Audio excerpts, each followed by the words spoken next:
हर एक मसीही को आज ये जानने की ज़रूरत है कि जब वो पाप में गिर जाते हैं, जब वो गुनाह कर देते हैं, तो दोबारा फिर कैसे खड़े होना है।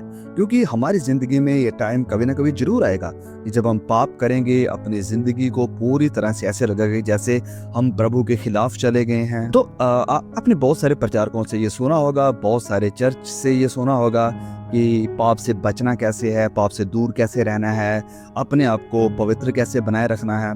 लेकिन आज हमें ये भी जानने की ज़रूरत है कि अगर हमारी ज़िंदगी में गुनाह आ जाता है, अगर हम गुनाह कर देते हैं, गुनाह में गिर जाते हैं या अपनी ज़िंदगी को पूरी तरह से प्रभु से दूर कर लेते हैं, तो उससे रिकवर कैसे करना है, पाप से फिर जयवंत होकर खड़े कैसे होना है दोबारा जब हम गिर जाते हैं। तो मेरे प्रिय भाई और बहनों, अगर आपने पाप किया है या आने वाले समय में अगर आप सीखना चाहते हैं कि इन केस अगर आपसे कोई पाप हो जाता है, गिर जाते हैं, और ये जरूर है कि आप गिरेंगे जरूर, क्योंकि there is no such thing as perfect Christian, कि संपूर्ण पवित्र परफेक्ट मसीही नाम की कोई चीज नहीं है। हम में से हर कोई कभी ना कभी जरूर पाप करेगा, या हो सकता है आप पाप में हो। तो इससे बाहर कैसे आना है, इसके ऊपर जीत कैसे पानी है, दोबारा खड़े कैसे होना है, तो मैं आपके साथ 5 बातें शेयर करूंगा जिससे आज हर एक क्रिश्चियन को, मसीह को जानने की जरूरत है। ओके, तो सबसे पहली बात, you still have a hope, आपके पास अभी भी उम्मीद है। ओके, अगर आपने पाप किया, अगर आप गिर गए हैं, तो यस, मैं आपको बताना चाहता हूं, और ये वचन की बातें हैं कि आपके पास अभी भी उम्मीद है। रोमियो अध्याय 5 वचन 8 से लेकर 9 तक में यूं लिखा है, परंतु परमेश्वर हम पर अपने प्रेम की भलाई इस रीति से प्रकट करता है कि जब हम पापी ही थे तभी मसीह हमारे लिए मरा। तो जबकि हम अब उसके लहू के कारण धर्मी ठहरे, तो उसके द्वारा परमेश्वर के क्रोध से क्यों ना बचेंगे, क्योंकि बैरी होने की दशा में उसके पुत्र की मृत्यु के द्वारा हमारा मेल परमेश्वर के साथ हुआ।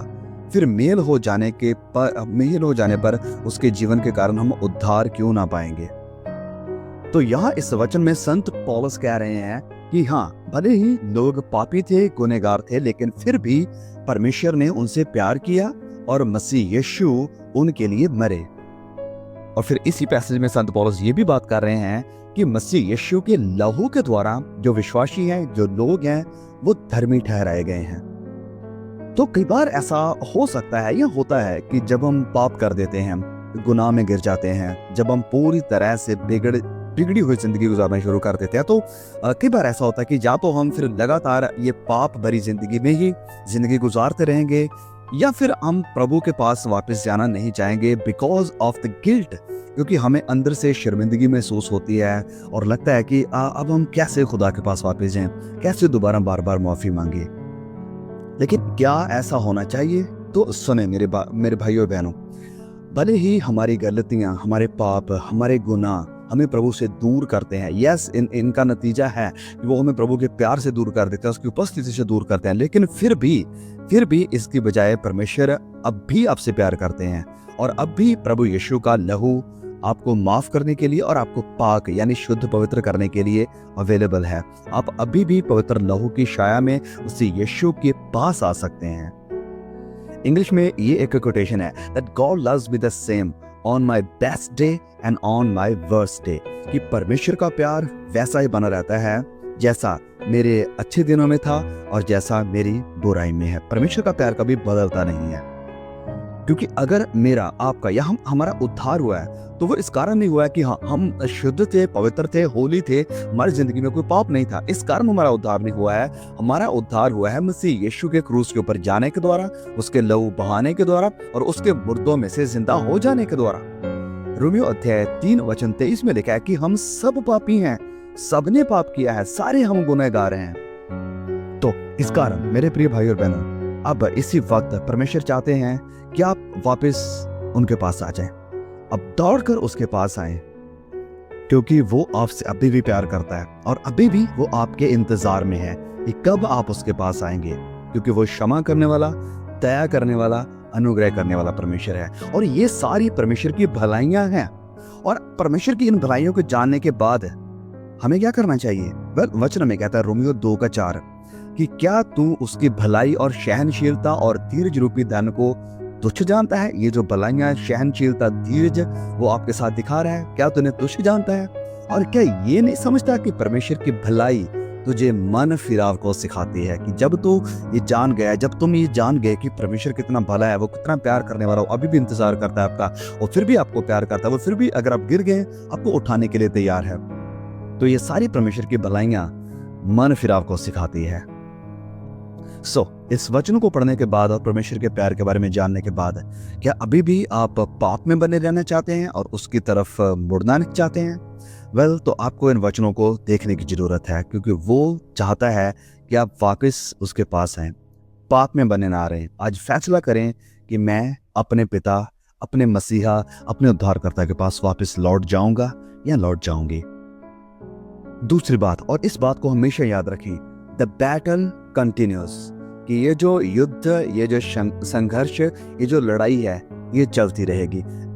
इफिसियों अध्याय 6 वचन 13 में यूं लिखा है, इसलिए परमेश्वर के सारे हथियार बांध लो कि तुम पूरे दिन में सामना कर सको और सब कुछ पूरा करके स्थिर रह सको। इस पैसेज में, इस वचन में संत पौलुस इफिसियों के कलीसियाओं को, इफिसियों के लोगों को कह रहे हैं कि तुम्हें परमेश्वर के ये जितने भी सारे हथियार हैं, इन्हें पहन लेना चाहिए ताकि तुम शैतान और उसकी गतिविधियों का सामना कर सको। अगर आपने कोई पाप कर दिया और पाप में गिर गए, यस, आप उस युद्ध को हार गए, आपने ये जो बैटल, ये जो लड़ाई थी, आप हार गए। लेकिन मैं आपको याद दिलाना चाहता हूं कि अगर आप अभी भी सांसें ले पा रहे हैं तो आप अभी भी युद्ध में हैं, आप अभी भी लड़ाई में हैं, because the battle continues till you are on this earth. कि जब तक आप इस धरती के ऊपर हैं तो ये जो युद्ध, ये जो लड़ाई है, ये जारी रहेगी, ये चलती रहेगी। तो यस, जैसे मैं कह रहा हूं, अगर आपके अंदर सांसें हैं, अगर आप सांस ले पा रहे हैं और इस वीडियो को सुन पा रहे हैं, देख पा रहे हैं, तो आप अभी भी लड़ाई में हैं, आप अभी भी युद्ध में हैं। और अगर आप परमेश्वर के वचनों को सुन रहे हैं, डिस्पाइट यू हैव सिन्ड और यू आर सिनिंग, कि पाप करने के बावजूद भी अगर आप फिर भी पवित्र वीडियोस को देख रहे हैं, ऐसी वीडियोस को देख रहे हैं जो पवित्रता की बात करती है, जो परमेश्वर के प्यार की बात करती है, जो धार्मिकता की बात करती है, तो यस, आप संघर्ष में हैं, आप लड़ाई में हैं। हाँ, शैतान आपके ऊपर हैवी हो गया, उसने आपको परीक्षाओं में फंसा लिया, लेकिन लड़ाई अभी खत्म नहीं हुई। शैतान आपकी जिंदगी से इससे भी कुछ ज्यादा चाहता है, वो अभी भी चाहता है, और इस युद्ध में वो लगातार लगा हुआ है ताकि वो चुराए, वो मार डाले और वो विनाश कर दे। तो अगर शैतान अपने हमलों को नहीं रोक रहा है तो हमें भी उसके खिलाफ लड़ना रोकना नहीं है, हमें लगातार उसके साथ युद्ध करना है, उसका सामना करना है, जैसे वचन हमें कहता है। तो फैसला आज आपको करना है कि या तो आप ऐसे ही हारे हुए पड़े रहेंगे और लगातार शैतान के हमलों का शिकार होते रहेंगे, या फिर आप खड़े होंगे, पवित्र आत्मा के पवित्र सामर्थ्य को लेंगे, सारे हथियारों को बांधकर इस शैतान के साथ लड़ना शुरू करेंगे, इसका सामना करना शुरू करेंगे। फैसला आज आपको करना है। और जैसे मैं इस वीडियो को बना रहा हूं, तो अगर आपने इस वीडियो को देखा है तो सच में परमेश्वर आपको बचाना चाहता है, आपको पवित्रता की तरफ लेकर जाना चाहता है, लेकिन बहुत सारे लोगों को शैतान रोकेगा कि वो यहां तक ना आ पाए, इस वीडियो के ऊपर क्लिक ना करें, कि वो रोकेगा कि इन सच्चाइयों को वो ना जाने जो आज परमेश्वर का आत्मा आपको सिखाने की कोशिश कर रहा है। ओके, तो ये थी दूसरी बात जो आपको जानना जरूरी है, दैट द बैटल कंटिन्यूस, कि ये जो युद्ध लड़ाई है ये लगातार चलती रहेगी। तीसरी बात, कन्फेस योर सिंस, अपने पापों का अंगीकार करें। जब हम पढ़ते हैं पहला यूहन्ना अध्याय 1 और उसके वचन 9 में लिखा है कि यदि हम अपने पापों को मान लें, अगर हम अपने पापों को मान लें तो वह हमारे पापों को क्षमा करने और हमें सारे अधर्म से शुद्ध करने में विश्वास योग्य है वो, और वो धर्मी है। यस, वो वफादार है और वो धर्मी है। तो इस पैसेज में, इस वचन में संत यूहन्ना कलीसियाओं को ये कह रहे हैं कि ओके, अगर आप अपने पापों को मान लेते हो, स्वीकार कर लेते हो कि हाँ मैंने पाप किया है, तो परमेश्वर सबसे पहली बात आपको माफ भी करेगा, दूसरी बात वो आपको साफ भी करेगा, धर्मी ठहराएगा आपको। और ये वचन कह रहा है कि मान लेना, और ये तीसरी बात है जिसके ऊपर हम डिस्कस कर रहे हैं। मानना बहुत जरूरी है, हमें ब्लेम किसी दूसरे के ऊपर नहीं लगाना है। हाँ, शैतान ने आपको गिराया, हाँ शैतान आपके सामने प्रलोभन को लेकर आया, परीक्षाओं को लेकर आया, और आपने फैसला किया उन प्रलोभन के पीछे जाने का, पाप में जाने का, पाप को स्वीकार आपने किया। और इस कारण ये बहुत ही जरूरी है कि पाप की रिस्पॉन्सिबिलिटी हम लें, जब तक हम पाप की रिस्पॉन्सिबिलिटी नहीं लेंगे तब परमेश्वर की तरफ से हमें माफी कभी भी नहीं मिलेगी, because we are not ready to humble ourselves, क्योंकि हम अपने आप को नम्र करना नहीं चाहते हैं। और अदन की वाटिका में यही तो सबसे बड़ी प्रॉब्लम थी कि वो लोग दूसरों के ऊपर ब्लेम लगाते रहे, लेकिन खुद नहीं माना कि हाँ गलती मुझसे हो गई। शॉल की जिंदगी की सबसे बड़ी प्रॉब्लम यही थी कि उसने भी जब पाप किया, गुनाह किया, तो वो दूसरों के ऊपर ब्लेम लगाने लगा, इल्जाम लगाने लगा, लेकिन खुद अपने गुनाह को, पाप को कबूल नहीं किया। और यही परमेश्वर चाहते हैं कि हम कबूल करें अपने पाप को, मान लें कि मुझसे गलती हुई है, मान लें, अपने आप को नम्र कर दे कि हाँ मुझसे गुनाह हुआ है। और जब आप अपने आप को नम्र कर देते हैं, खुदा के सामने अपने आप को झुका देते हैं, तो वो, जैसे हम इस वचन में पढ़ रहे हैं, कि वो हमें क्षमा भी करेंगे, माफ भी करेंगे और हमें धर्मी भी ठहराएंगे, यानी हमें पवित्र भी कर देंगे। और ये एक अद्भुत वायदा है परमेश्वर का, ये वायदा है और इन वायदों के ऊपर हमारी जिंदगी है। और ये उस परमेश्वर का वायदा है जो वचन लिख रहा है कि वफादार है, जो वफादार है, जो विश्वास योग्य है और वो धर्मी भी है। तो पाप को मान लेने का मतलब है कि जब आप पाप कर देते हैं और दोबारा खड़े होते हैं, तो इसका मतलब ये नहीं कि ओके आप पाप को एक कल्पना समझेंगे, नहीं, कि जैसे पाप हुआ ही नहीं, जैसे कि आपने कुछ किया ही नहीं। इसका मतलब है कि पाप को मान लेना कि हाँ मैंने ये किया था। टेक द रिस्पॉन्सिबिलिटी को लें, पाप को मान लें। ओके नो, ये थी तीसरी बात है। चौथी बात है आइडेंटिफाई योर ट्रिगर्स मतलब है कि पहचान करें कि कौन से कारणों के कारण आप पाप में गिरे, कौन सी चीजें आपको गुनाह की तरफ लेकर गई, कौन सी चीजें आपके लिए परीक्षाएं बनी। याकूब अध्याय 1 का वचन 14 से लेकर 15 तक में लिखा है, परंतु प्रत्येक यानी हर एक इंसान अपनी ही अभिलाषा में खिंचकर फंसकर परीक्षा में पड़ता है, टेम्पटेशन में पड़ जाता है। 15, फिर अभिलाषा जो होती है वो गर्भवती होकर पाप को जन्म देती है, और पाप बढ़ जाता है तो मृत्यु को पैदा करता है। ओके, तो इस वचन में याकूब लिख रहे हैं कि हर एक इंसान, लिखा कि प्रत्येक व्यक्ति अपनी अभिलाषा में पहले खिंच जाता है, अभिलाषाएं उसे खींचती हैं और फिर वो फंसकर, अभिलाषाओं के चक्कर में फंसकर फिर वो परीक्षा में पड़ता है। और फिर ये जो डिजायर्स हैं, ये जो अभिलाषाएं हैं, ये फिर गर्भवती होती हैं और ये गुनाहों को जन्म देती हैं। तो याकूब जब इन बातों को लिख रहे हैं तो वो एक तस्वीर बना रहे हैं कि जैसे मछली को पकड़ने के लिए एक बेट लगाया जाता है, चारा लगाया जाता है ताकि मछली को पकड़ा जाए। तो सेम चीज की यहाँ पर याकूब बात कर रहे हैं कि अभिलाषाएं हमें खींच लेती हैं पाप की तरफ। तो मेरे प्रिय भाइयों और बहनों, अगर आप अभी पाप में गिरे थे, आपने कोई पाप किया है रिसेंटली, तो आपको सीखना पड़ेगा आपकी असफलताओं से कि किस कारण आप इस पाप में फंसे। देखिए मेरे भाई और बहनों, अगर आपको इस लस्ट से, अभिलाषाओं से, गुनाह से बाहर आना है तो आपको ये समझना पड़ेगा, क्योंकि कुछ ना कुछ तो चीजें थी जो आपको इस पाप की तरफ लेकर गई, धकेला, जिन्होंने इस गुनाह की तरफ, या जिन्होंने आपको इन्फ्लुएंस किया कि आप पाप की तरफ भागे। तो जब आप इन ट्रिगर्स को आइडेंटिफाई करते हैं, जब आप पहचानते हैं कि कौन सी चीजें आपको गुनाह की तरफ खींच कर लेकर चली गई, तो आगे आने वाले समय में या फ्यूचर में आप फिर इनसे बचे रहेंगे, इनसे सावधान रहेंगे। तो इसे आसानी से समझने के लिए चलिए मैं आपकी थोड़ी मदद करता हूँ। सबसे पहली बात देखें कि जब आपसे वो गुनाह हुआ, आप कहाँ पर थे?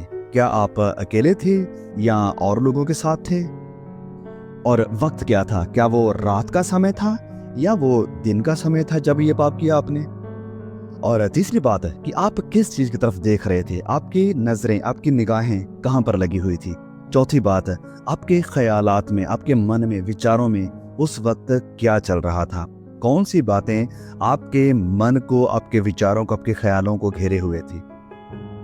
और ये भी जाने कि ये परीक्षा कहाँ से आई, क्या वो किसी मोबाइल से आई, क्या वो किसी सोशल मीडिया से आई, क्या वो किसी वीडियो गेम के थ्रू आई या किसी इंसान के थ्रू आई। जरूर देखें कि वो टेम्पटेशन कहाँ से आ रही थी। और आखिरी और बड़ी जरूरी बात है, ये इस बात के ऊपर ध्यान दें कि कौन सा वो आखिरी टाइम था जब आपने बाइबल को उठाया और पढ़ना शुरू किया। आखिरी टाइम कब था जब आपने प्रार्थना करी इस आपके पाप के लिए, गुनाह के लिए, इस परीक्षा के लिए जिसमें आप पढ़ते हैं कि प्रभु प्लीज मेरी मदद करें कि मैं इस स्पेसिफिक टेम्पटेशन परीक्षा से बाहर आ सकूं, निकल सकूं, मेरी मदद करो। तो यहाँ पर ये बातें सारी कहने का आइडिया ये है, विचार ये है कि आप देख सकें कि शैतान ने कहाँ पर आपको पकड़ने के लिए, आपको फंसाने के लिए जाल बिछाया हुआ था, और फिर आप उन चीज़ों को जान सके कि हाँ, ये शैतान का जाल है मेरे खिलाफ है, और आप उनके प्रति फिर सावधान रह सकेंगे, ताकि वही गुनाह, वही गलती जो आपने करी वो दोबारा से आप ना करें। ओके, तो ये थी चौथी बात है कि understand the triggers, identify the triggers. ध्यान दें, पहचानें कि कौन सी बातें जब पाप की तरफ आपको खींच कर लेकर जाती हैं। ओके, तो पांचवी बात है, परमेश्वर की सेवा करें, प्रभु के कामों में अपने आप को बिजी रखें, व्यस्त रखें। पहला सैमुएल अध्याय 12 और उसके 20 में यूं लिखा है कि सैमुएल ने लोगों से कहा, सैमुएल खुदा का नबी, उसने लोगों से कहा कि डरो मत, तुमने ये सब बुराई तो करी है, तुमने ये सारे गुनाह पाप तो किए हैं, परंतु अब यहोवा के पीछे चलने से फिर मत मुड़ना। अब प्रभु के पीछे चलने से फिर मुड़ना मत, परंतु अपने संपूर्ण मन से उसकी उपासना करो। इंग्लिश में लिखा है, okay, and Samuel said to the people, do not fear, you yourselves have done all this evil, only do not turn aside from after Yahweh, but serve Yahweh with all your heart। सर्व यानी सेवा करें, उसकी उपासना करें, आत्मिक गतिविधियों में बने रहें, प्रार्थना में बने रहें, प्रभु के वचनों को सुने, परमेश्वर के लोगों के साथ संगति करें, परमेश्वर के लोगों के साथ बातचीत करें, उन लोगों के साथ मिलें जो आपको प्रभु की तरफ धकेलते हैं, पवित्रता की तरफ धकेलते हैं, आत्मिक बातों की तरफ लेकर जाते हैं। ये वचन कह रहे हैं, सैमुएल कह रहे हैं लोगों से कि हाँ, आपने बुराई करी, परंतु परमेश्वर की तरफ मुड़े और पूरे मन से उसकी उपासना करें, उसकी सेवा करें। तो मेरे प्रिय भाइयों और बहनों, अगर आपने पाप किया है तो इस बात को समझें, इस बात को जरूरी समझें कि हाँ, ये शैतान के हथियार लगातार आपके खिलाफ आएंगे, ये शैतान के हमले लगातार आपको गिराने की और आपको प्रभु से दूर करने की कोशिश करेंगे। ये जो युद्ध है, ये जो लड़ाई है, लगातार चलती रहेगी, लेकिन फैसला अभी भी आपके हाथ में है कि या आप गिर जाएंगे, युद्ध को छोड़ देंगे, निराश हो जाएंगे, अपने आप को शैतान के हवाले कर देंगे, उसके हथियारों के, उसके हमलों के हवाले कर देंगे, या फिर अभी भी आपके पास फैसला है कि नहीं, चाहे कुछ भी हो जाए, मैं गिरा नहीं रहूंगा, मैं निराश नहीं रहूंगा, मैं दोबारा से उठूंगा, प्रभु की सेवा करूंगा, प्रभु के साथ चलूंगा, उसकी उपासना करूंगा, आत्मिकता में बना रहूंगा, पवित्रताई में बना रहूंगा, और शैतान का, उसके हथियारों का, उसके हमलों का सामना करूंगा, आत्मा के सारे हथियार बांधकर। मेरे प्रिय भाइयों और बहनों, इस बात को जरूर समझिए कि युद्ध अभी भी जारी है। आपको प्रभु के लिए बहुत कुछ करना है, आपके भाई बहनों के लिए बहुत कुछ करना है, कलीसिया के लिए बहुत कुछ करना है, खुदा के राज्य के लिए काम करना है, और आप ऐसे बैठे नहीं रह सकते हैं, क्योंकि खुदा की कलीसिया को आपकी जरूरत है। सुसमाचार प्रचार करने के लिए आपकी जरूरत है। प्रार्थना करें, अगर आप बाहर नहीं निकल सकते, प्रार्थना करें उन लोगों के लिए जो पाप में है, प्रार्थना करें उन लोगों के लिए जो अभी भी अंधकार में है। आपकी प्रार्थनाएं बहुत कुछ बदल सकती है। प्लीज मेरे भाई और बहनों, इस बात को हमेशा याद रखें। मैं कह रहा हूं कि आपकी प्रार्थनाएं भी बहुत कुछ बदल सकती है। गलातियों अध्याय 5 वचन 16 में संत पौलुस लिखते हैं, आत्मा के अनुसार चलो, आत्मा के अनुसार चलो तो तुम शरीर की लालसा किसी रीति से पूरी नहीं करोगे। आत्मा में चलो तो तुम शरीर की लालसाओं को किसी रीति से पूरा नहीं करोगे। तो परीक्षाओं का सामना करने के लिए, गुनाह से बाहर आने के लिए और गुनाह के ऊपर जयवंत होने के लिए संत पौलुस हमें जो टिप दे रहे हैं वो ये है कि आत्मा में चलो, आत्मिकता में चलो। This is the key to fighting the devil, this is the key to fighting the temptation. पाप से लड़ने के लिए और शैतान से लड़ने के लिए यही एक तरीका है, आत्मा में चलना, आत्मिक बातों को मानना, आत्मिक बातों को सुनना, आत्मिक बातों में बने रहना, आत्मिक लोगों के साथ फेलोशिप करना। और ये कुछ अच्छी आदतें हैं, और जब आप अच्छी आदतों को बुरी आदतों के ऊपर रख दोगे, जब आप बुरी आदतों को निकाल कर अच्छी आदतों को आप अपना लोगे, तो yes, you have the victory over sin. आप पाप के ऊपर जयवंत होंगे और पाप के ऊपर आपकी जीत है जब आप आत्मा में चलना शुरू कर देंगे। ओके, सो आई होप कि आप बहुत ही ब्लेस हुए हैं इस मैसेज के साथ, और मुझे उम्मीद है कि बहुत सारे लोगों को इसकी जरूरत है। मुझे पता है कि बहुत सारे लोगों को इस मैसेज की जरूरत है। प्लीज हर एक भाई के साथ, बहन के साथ, चर्च मेंबर के साथ इस वीडियो को, इस संदेश को, इन जरूरी बातों को शेयर जरूर करें, ताकि कोई भी भाई बहन पाप में, निराशा में पड़ा ना रहे, और हम सब उठें और दोबारा से प्रभु के पीछे चलना, उसकी सेवा करना और आत्मा में चलना शुरू कर दें। Okay, God bless you all, see you again.